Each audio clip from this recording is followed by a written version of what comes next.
that Lovecraft did with another writer. So many of the stories that Lovecraft worked on that weren't his were related to revisions. Revisions of someone who had a certain idea and Lovecraft expanded on that idea. In the Walls of Eryx was actually a collaboration. The tale was not published until after Lovecraft's death in Weird Tales, and it featured one of Lovecraft's favorite celestial bodies, which is Venus. I'll be talking a little bit about that. And it's the closest thing Lovecraft got to conventional science fiction. So a little bit about Kenneth Sterling, co-author of In the Walls of Eryx. Young writer who moved to Providence. He had numerous conversations with H.P. Lovecraft.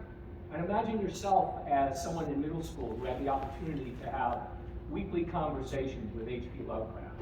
He collaborated with Lovecraft in the story. There were quite a bit of correspondence and letters between the two of them, particularly after Sterling went to college. And Sterling also wrote a few outstanding essays on H.P. Lovecraft that I'll be talking about. He did become a well-respected medical researcher, and he really pioneered a lot of research on thyroid hormones as well as cancer research. And it's a photo of him holding I know it's a trout because it has an adipose fin. It's either a rainbow or a brook. I can't tell because it's a black and white photo, but I can't believe he went fishing with a tie. I'm here at a symposium. I'm not even wearing a tie. And here he is wearing a tie, catching a fish. So what did Sterling think of Lovecraft? I like this quote. This is from Lovecraft Remembered. Although H.P. Lovecraft's literary and artistic side could never be eclipsed, his perennial love of science dominated his thinking and his philosophical outlook. I really think that is a nice way of catching the essence of what Lovecraft's interests were. But what did Lovecraft think of Sterling? And these are some interesting quotes. Damn if the little imp didn't talk like a man of 30, correcting the mistakes in the current science yarns, reeling off facts and figures a mile a minute, displaying the tastes and judgments of a veteran. And then after one of his visits, he said, I hope he won't prove to be a nuisance. I wouldn't want the world to discourage him on his endeavors.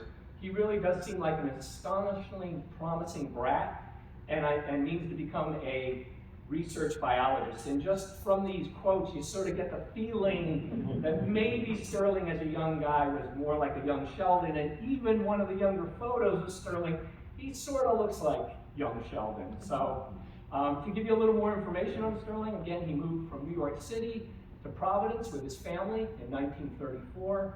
He met Lovecraft when he was, actually a high school sophomore. While he was very familiar with Clark Ashton Smith's work, he wasn't as familiar with Lovecraft, but since Lovecraft lived in Providence, he said, hey, I'll give him a visit. He did tell Lovecraft that he was sort of recruiting academics and professors at Brown to give presentations for a science club that he formed. So Sterling had no problem just walking up to people and talking to them about science in general. He also expressed his interest in imaginative fiction.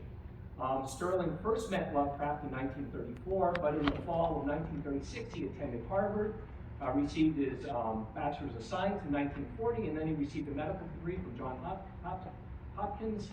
And like I said, he did work on a lot of research on thyroid cancer, and he really pioneered a lot of that work. Matter of fact, there's a medical book that really, he wrote that is thought of as like the tome when it comes to thyroid hormones and biology. He worked for the Veterans Affair in the Bronx. But for Sterling's weird fiction, he didn't have a huge body of fiction. He had one tale called Red Moon, which I have not read.